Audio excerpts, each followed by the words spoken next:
"At last, we have a doctor in this family," Harold Whitaker shouted, lifting his beer high into the warm evening air as if he were making a toast to the whole neighborhood. The backyard of their small rented home in Columbus, Ohio, was crowded with relatives, neighbors, folding chairs, paper plates, laughter, cheap decorations, and the smell of grilled food drifting over the fence. Harold's eyes were wet with pride as he looked at his oldest daughter, Natalie, standing under a string of lights in her graduation dress, her medical school diploma still being passed from hand to hand like a holy object.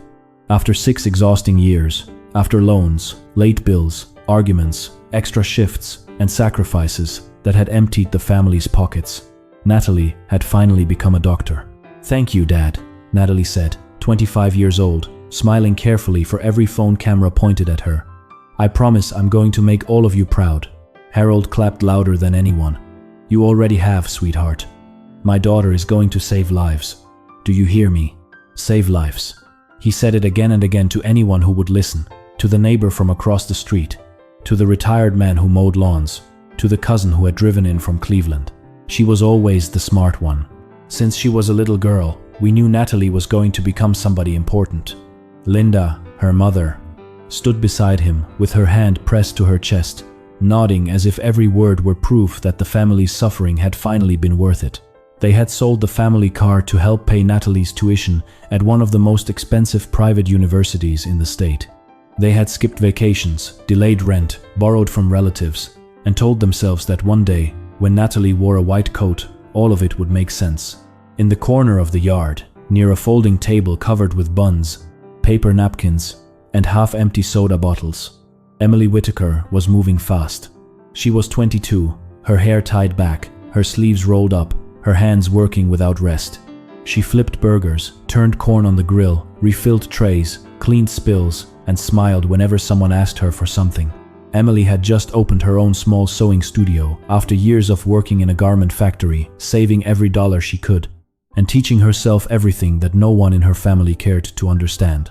She had turned the back room of her rented place into a tiny business with 5 regular clients, 2 old sewing machines, a cutting table, shelves of fabric, and a notebook full of orders. But tonight, nobody was celebrating that. Tonight, she was the daughter who helped. "Emily," Linda called sharply from the patio door. "We're almost out of buns. Run to the corner store and get more before people start asking." Emily wiped her hands on a towel and nodded. "Okay, Mom." She hurried down the street, bought 2 bags of buns with her own money because no one had handed her cash, and came back through the side gate just in time to hear Natalie's godfather ask Harold, "And what about your other girl? Did she go to college too?" Harold scratched the back of his neck and gave a small laugh, the kind people give when they are embarrassed by someone else's lack of status. "Emily? No. She's not really the academic type, but she's good with her hands. She does sewing, alterations, little things like that. Everybody has their own gift, right? Little things." Emily stopped with the plastic bags still in her hands. Those 2 words slipped into her chest and stayed there like a blade. Little things. Her studio was already earning more in some weeks than Natalie brought home as a medical resident, but to her father, it was still only little things. It was not a career. It was not a future. It was not something worth bragging about over beer in the backyard. "What matters," Harold continued, lowering his voice only slightly, "is Natalie is ready for a real profession. She'll be working at the county hospital soon. Now that is a future. Not like these small neighborhood jobs people do just to get by." Emily walked past them and placed the buns on the table without saying a word. She went back to the grill. She turned the food. She smiled when people asked for more plates. She listened as everyone discussed Natalie's plans, Natalie's residency, Natalie's apartment near the hospital, Natalie's future patients, Natalie's future husband, Natalie's future house, Natalie's future life. No one asked Emily about her plans. No one asked how her studio was doing. No one mentioned that she had designed 3 Sweet 16 dresses that month, each one finished by hand under a dim lamp after midnight. No one knew that 2 mothers had cried when they saw their daughters wearing Emily's work. No one knew that one of her dresses had been shared hundreds of times online by a local event photographer. Or maybe they knew and simply did not think it mattered. That night, long after the guests left, while Natalie sat inside opening gifts and Harold admired the framed diploma again, Emily swept confetti off the patio. The paper pieces stuck to the broom, bright and useless. Her feet hurt. Her hands smelled like smoke and onions. Her heart felt heavier than the trash bags she dragged to the curb. But as she stood there beneath the fading string lights, she made herself a promise. One day, she would build an empire out of thread, fabric, needles, tired hands, and quiet discipline. One day, it would be so big that her father would not be able to call it little things anymore. He would have to call it by its real name: success. The distance between the two sisters had not appeared overnight. It had been built slowly, one small decision at a time, one unfair comparison at a time, one ignored achievement at a time, until it became a wall no one admitted was there. In the Whitaker house, Natalie had always been the smart one, and Emily had always been the helpful one. When Natalie brought home an average grade, Harold praised her effort and said hard subjects were meant for special minds. When Emily brought home straight A's, Linda barely looked away from the television before saying, "That's nice, honey. Can you fold the towels?" When Natalie cried over a science project, the whole house went quiet so she could focus. When Emily stayed up late, sketching dress designs at the kitchen table, someone always asked her to move because they needed the space. At 12, Natalie asked for private Spanish classes because good doctors should be able to speak to all kinds of patients. And Harold worked double shifts for 3 months to pay for lessons at the best language center in town. When Emily asked if she could take classes too, Linda shrugged and said, "You don't need Spanish to sew hems." When the family bought a computer, Harold called it an investment in Natalie's medical future. He placed it in the bedroom the sisters shared and told Emily she could use it whenever Natalie did not need it.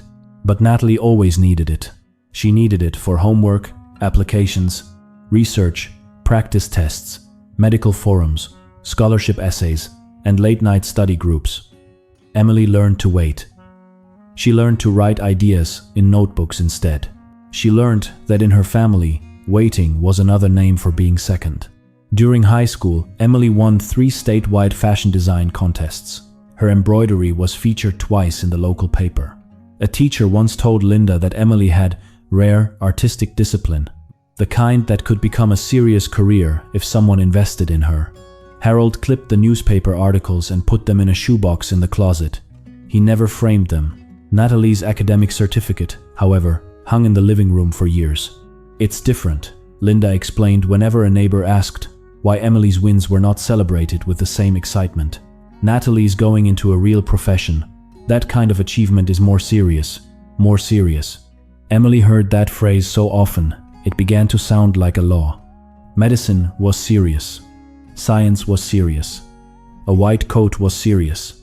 A hospital badge was serious.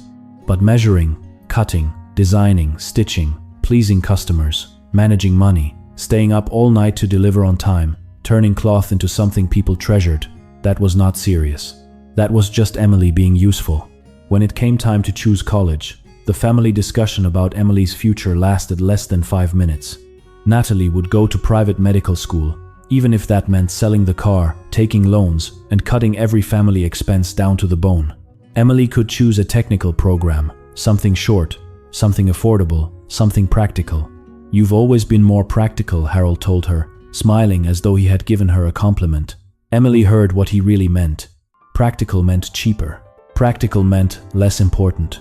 Practical meant we do not have to dream big for you. So she enrolled in a technical fashion design course and paid for it herself by doing laundry, alterations, weekend mending, and small jobs for neighbors who liked her work but still called it help. While Natalie studied anatomy from glossy new textbooks, Emily learned pattern making from used magazines she bought at thrift stores. While Natalie attended labs with expensive equipment, Emily practiced cutting fabric on the kitchen floor because she could not afford a proper table yet. While Natalie's schedule was protected because she needed to study, Emily studied after everyone else had eaten, after dishes were washed, after laundry was done, after the house was quiet enough for no one to interrupt her. For 6 years, every step Natalie took became a family celebration. When she passed a difficult exam, Harold brought home cake. When she finished a semester, Linda cooked a special dinner. When she started hospital rotations, relatives called to congratulate her. At family gatherings, Harold told stories about Natalie's long shifts, Natalie's professors, Natalie's future, as if he had personally helped build a bridge to greatness. Emily's progress lived in silence. A new client? That's good. A design contest? Nice. A big order? Don't forget to help your mother this weekend. The night after Natalie's graduation party, Emily lay awake in the bedroom they had shared for most of their lives. Natalie was moving out soon, into a small apartment near the hospital. For the first time, Emily would have a room of her own, a quiet corner, a place where no one could say her machines were too loud or her fabric was in the way. She stared at the ceiling and imagined shelves, a proper cutting table, better lighting, a rack for finished orders, maybe even a sign on the door one day. Emily Whitaker Designs. The thought scared her because it felt too beautiful. It also made her sit up in the dark and smile. It was time to prove that the daughter everyone called practical could build something extraordinary with her own hands. 3 months after Natalie's graduation, Emily's little studio had grown faster than anyone expected, except Emily herself. She had a waiting list 2 weeks long. She was making dresses, uniforms, alterations, baptism outfits, church choir robes, and custom pieces for women who said they could never find clothes that fit them right until they came to her. Then a local elementary school placed an order for 200 uniforms. It was the kind of order that could change everything. Emily spent 3 nights running the numbers. Rent for the empty storefront across the street, cost of industrial machines, fabric in bulk, hiring 2 women part-time, delivery dates, profit margins.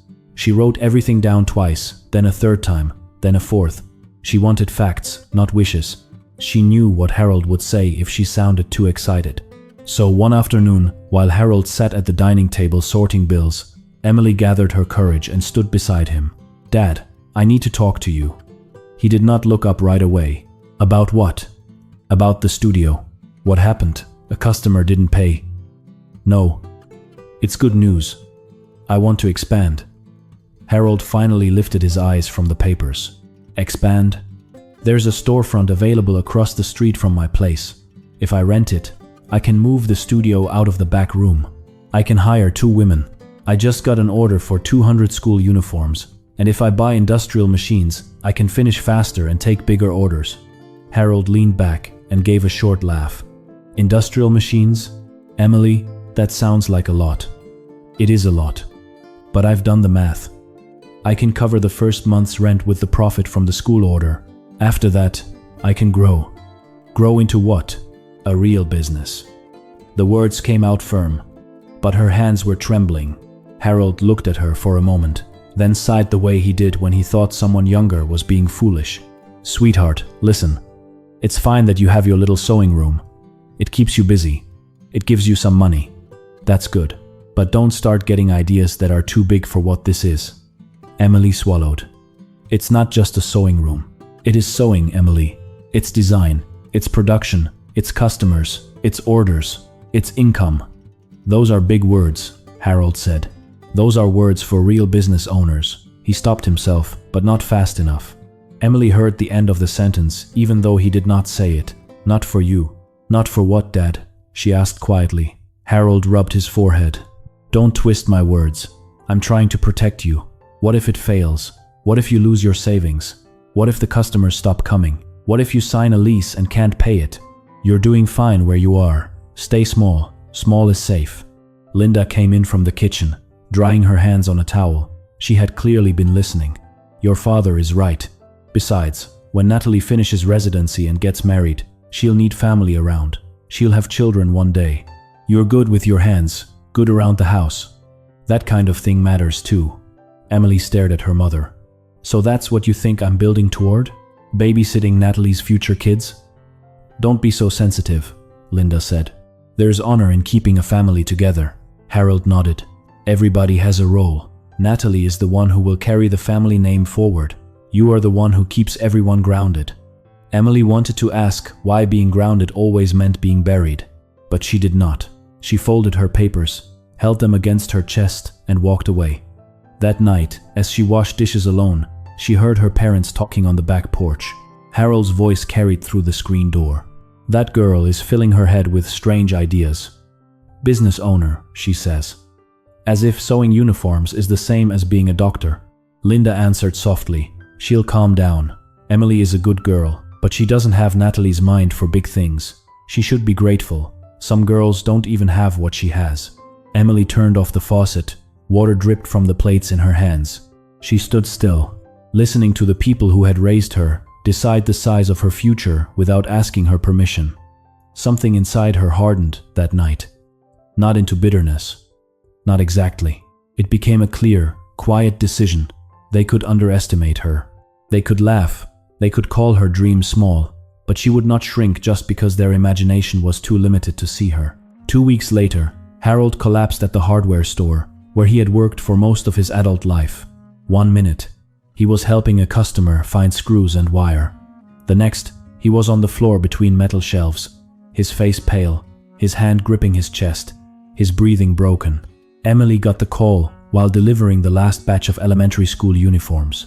She dropped everything, drove to the hospital with her hands shaking on the steering wheel, and ran through the sliding doors with her heart beating so hard it hurt.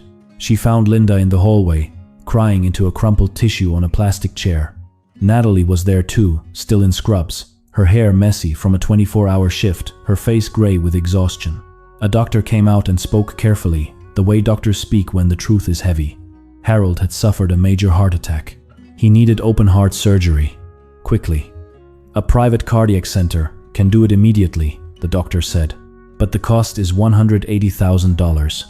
Through the public assistance route, he may qualify, but the waiting list is months long.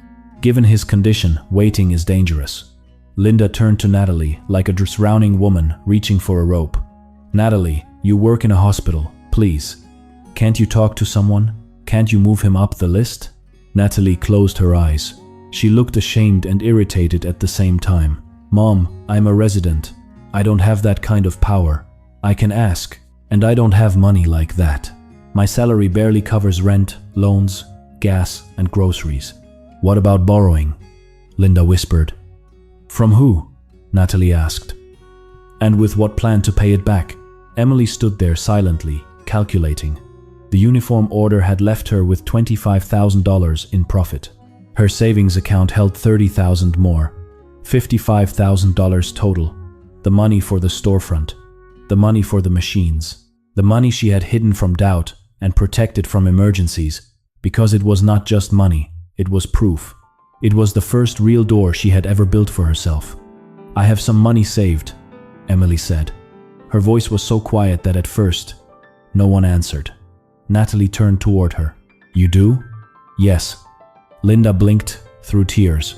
How much? Emily inhaled. $55,000. Natalie's mouth opened slightly. $55,000? From sewing?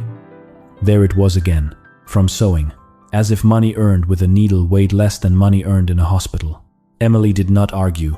It's not enough, but it's what I have. Linda stared at her daughter as though seeing a stranger. Where did you get that much? I saved it. For what? Emily looked toward the ICU doors. For my future. The words almost broke her. But Dad needs it now. That night, while Harold lay sedated under hospital lights, Emily sat alone in the cafeteria with a cold coffee between her hands. Vending machines hummed. Nurses walked past. Families whispered prayers at nearby tables. Emily stared at the cup until her vision blurred. She thought about the storefront, the machines, the sign, the women she wanted to hire, the business plan folded in her purse. She thought about Harold laughing at her dream. She thought about him telling everyone Natalie was the future. Then she thought about him lying behind those ICU doors, helpless, breathing, because machines and medicine were keeping him steady. She made the decision before the coffee went cold. She would use every dollar she had, even if it meant starting over, even if it meant saving the man who had never believed she could become anything worth saving. But $55,000 was not enough. Not even close. Before dawn, Emily left the hospital and drove to her studio. The streets were quiet. The city looked gray and unfinished. When she unlocked the back room, the familiar smell of fabric, thread, steam, and machine oil met her like a memory. She stood at the doorway and looked at everything she had built. 3 sewing machines, each bought after months of work. A cutting table she had found, used and repaired herself. An industrial iron.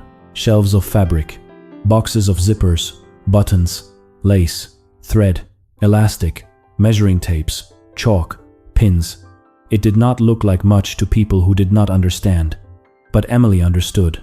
Every object in that room was a night she had not slept, a meal she had skipped, a dress she had finished while her back burned, a customer who had trusted her, a small victory no one had clapped for. And now all of it had a price. She took photos with trembling hands and posted them online.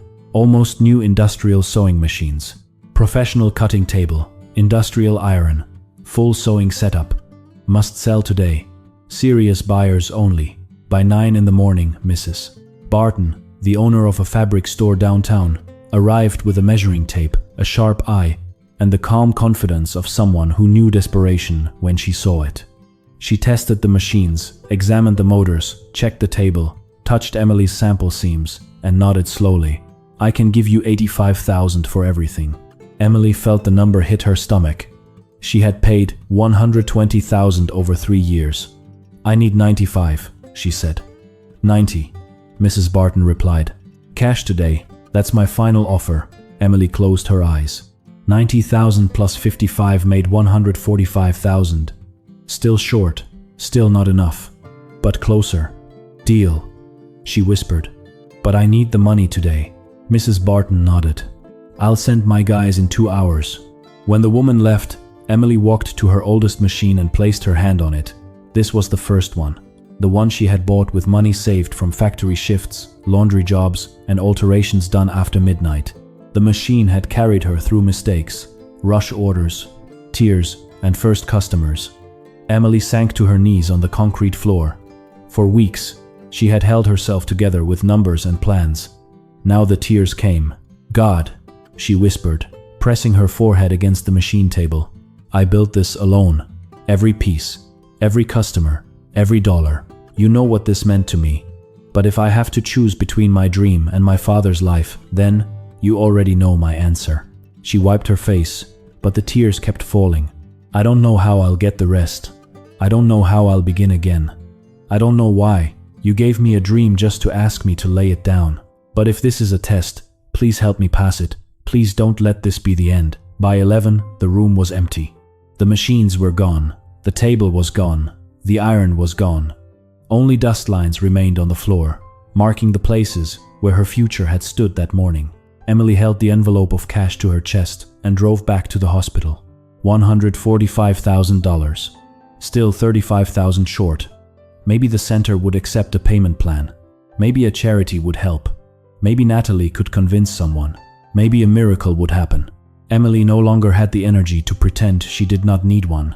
When she entered the waiting room, Linda was standing beside a well-dressed woman in a navy blazer. Emily recognized her after a moment.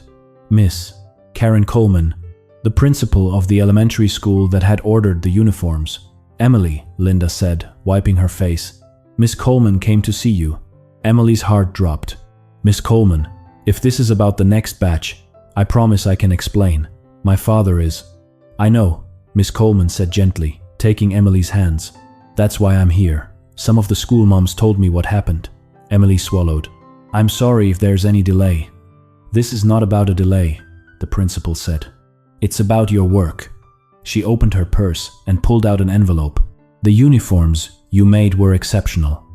The stitching, the fit, the durability, the way you finished every piece. I showed one of them to a parent at our school. She owns a regional chain of department stores." Emily stared at her, not understanding. "She wants to place an order," Miss Coleman continued. 500 pieces of school clothing to start. "If you accept the contract, she authorized me to give you a 30% advance today." She placed the envelope in Emily's hands. $60,000. For a moment, Emily could not speak. The hallway noise disappeared. The beeping machines, the nurse's footsteps, her mother's crying, everything seemed far away. $60,000. Enough to cover the missing amount. Enough to save her father. Enough to prove that her work had reached someone important on the very day she thought she had lost everything. "But I sold my equipment," Emily said, her voice breaking. "I don't have my machines anymore." Miss Coleman smiled. "The contract gives you 3 months for delivery, and the company is willing to advance more for equipment if needed. They want quality, and you have already shown them quality. Linda covered her mouth and began to sob, but before Emily could even process what was happening, another voice called from the hallway. "Emily, thank God, I found you." "Mrs." Barton hurried toward them, slightly breathless. Emily turned, confused. "Mrs. Barton?" "A client cancelled a major order," the woman said. "I don't need your machines anymore. My guys haven't even installed them. If you want them back, I'll return the 90,000. Emily stared at her as if she had spoken in another language. "All of them?" "All of them." "And the table? The iron?" "Everything." Emily looked down at the 2 envelopes in her hands.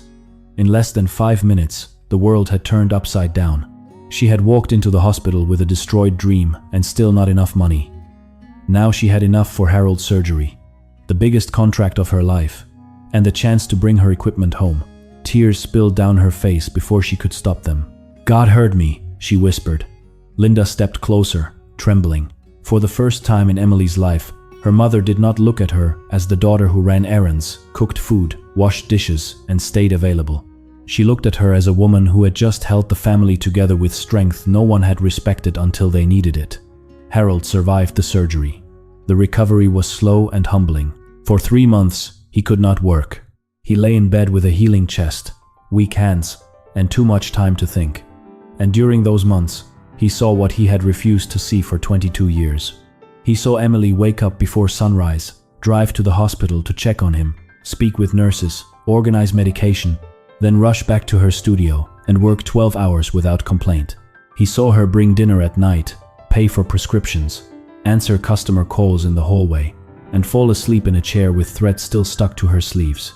He saw her hire 3 women from the neighborhood, women who needed work badly, women whose husbands had left, women who had been told they were too old, too tired, too inexperienced, too ordinary to start again. Emily trained them with patience. She taught them how to cut, stitch, finish, fold, label, and pack each order. She paid them fairly. She treated them like people, not like favors. Harold watched as the back room became a real workshop, then a busy studio, then something that moved with the rhythm of a business. Orders came from schools, churches, dance groups, small stores, and then from cities beyond Columbus, Cleveland, Cincinnati, Dayton. Emily's name traveled farther than Harold ever imagined thread could travel. And Harold also saw Natalie clearly for the first time. He saw his doctor daughter come once a week, always exhausted, always frustrated, always talking about how residency paid too little, how her loans were crushing her, how her apartment was expensive, how unfair everything felt. She borrowed money and forgot to return it. She spoke about patients with tired resentment. She loved medicine, perhaps, but she was not happy. The daughter Harold had lifted high above everyone else seemed lost beneath the weight of the future everyone had chosen for her. The daughter he had underestimated, meanwhile, was carrying the family, paying bills, creating jobs, fulfilling contracts, and still showing up beside his bed with medicine and soup. One afternoon, Emily came into Harold's room carrying groceries in one arm and a pharmacy bag in the other. She set them down, checked his pill organizer, adjusted the blanket over his legs, and turned to leave because there was always something else waiting for her. "Emily," Harold said. She stopped at the door. "Yes, Dad? Sit down for a minute." She looked tired. Her sweater was covered in tiny threads. There was a pencil tucked behind her ear. Her hands were dry and rough from fabric, steam, and work. She sat on the edge of the bed. Harold stared at those hands. He remembered Natalie's diploma in the frame. He remembered Emily's newspaper clippings in the shoebox. He remembered every time he had said little things, every time he had laughed, every time he had called her practical as if it meant limited. His throat tightened. "All my life," he began slowly, "I thought I knew which daughter would go far." Emily looked down. Harold's eyes filled with tears. "I was wrong. Completely wrong." Emily did not speak. "You built something from nothing," he said. "No help from me. No money from me. No belief from me. And when I needed you, when my life was hanging by a thread, you were ready to sell everything you had built to save me." His voice broke. "I don't know how to forgive myself for not seeing you." Emily's eyes shone, but she held herself still. Harold reached for her hand. "Forgive me, sweetheart. Forgive me for making you feel small. Forgive me for praising one daughter so loudly that I made the other one invisible. Forgive me for thinking a title mattered more than character. Forgive me for not understanding that you were becoming someone important right in front of me." Emily looked at the hand holding hers. That hand had signed checks for Natalie's classes. That hand had hung Natalie's awards. That hand had waved proudly at Natalie's ceremonies. It had not clapped loudly for Emily when she needed it. But now it trembled in hers, weak and honest. "I'm here, Dad," she said softly. "That's what matters now." But both of them knew the sentence did not erase the years. It only opened a door that had been locked for too long. Harold had learned late, but he had learned. Real success does not always wear a white coat. Sometimes it wears a sweater covered in thread. Sometimes it wakes up before dawn. Sometimes it kneels on a concrete floor and gives up everything for love. Sometimes it builds quietly while everyone else is busy applauding someone louder. Across town, in her apartment near the hospital, Natalie began to feel the shift too. She had spent years being the chosen one, the daughter everyone believed in, the proof that the family was rising. But now, when she came home, people asked about Emily's contracts. Neighbors mentioned Emily's studio. Women at church wore dresses Emily had made. A local paper published a short piece about a young designer creating jobs for women in her community. Harold cut it out and framed it. Natalie noticed. At first, it stung. Then it humbled her. She began to understand that praise had not made her stronger. In some ways, it had made her fragile. Emily, who had grown without applause, had learned how to stand without it. 1 year later, Emily's studio was no longer a back room. It had become a small factory on the edge of the neighborhood, bright, organized, and full of movement. Machines hummed from morning until evening. Fabric arrived in rolls. Finished orders left in labeled boxes. 2 employees had become 5, then 7. Most were women who had been overlooked, just as Emily had been. Harold, unable to return to heavy work at the hardware store, became the administrator. With 40 years of handling accounts, invoices, inventory, and customers, he found new purpose behind a desk in his daughter's factory. He tracked orders, managed payments, scheduled deliveries, and whenever a client came in, he stood a little straighter and said with unmistakable pride, "This is my daughter Emily's company. She built it herself." Sometimes, he added, "She can turn thread into dreams." Emily always pretended to be embarrassed, but deep down, those words healed something in her. Natalie continued working at the hospital, but her relationship with Emily changed. The quiet superiority in her eyes faded. She began asking questions about the business, about employees, about orders, about how Emily handled pressure. Sometimes she came by after a shift and sat in the office while Emily finished paperwork. They did not become perfect sisters overnight. Life does not repair itself that easily. But respect entered the room where comparison had lived for years. One Sunday evening, the family gathered again in the backyard. The same backyard where Harold had once raised a beer and celebrated having a doctor in the family while Emily served food in silence. This time, the tables were decorated for the first anniversary of Emily's factory. There were balloons, home-cooked food, neighbors, employees, children running across the grass, and women wearing clothes Emily had designed. Harold stood slowly, leaning on his cane, and lifted a glass of soda. The yard quieted. Emily stood near the grill, just as she had a year before, but everything was different now. Harold looked at her, and this time, he saw her. "To my daughter Emily," he said, his voice shaking, "who taught me that success is not always the thing we brag about first. Sometimes real success is the thing growing quietly in the corner, while we are too blind to notice. She taught me that a person's worth is not measured by a title, a degree, or the way others introduce them.